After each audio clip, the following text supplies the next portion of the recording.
So you can see this crevice tool.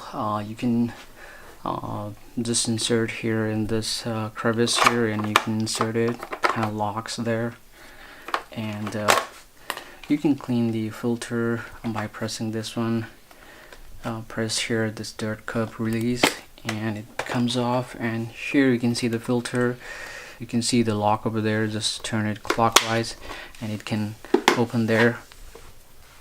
I have the filter here, so I was just gonna clean the filter.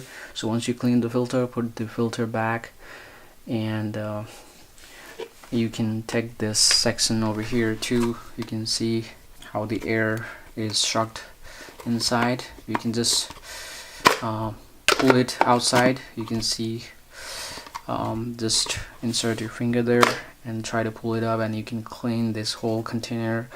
And to put it back, you can see, line up this hole there and just push it inside, and coming back here, just put your filter back.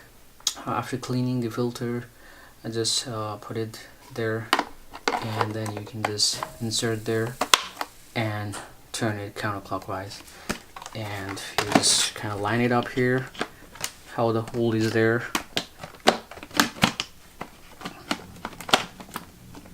and press it, then all set. There you go. Thank you for watching this video.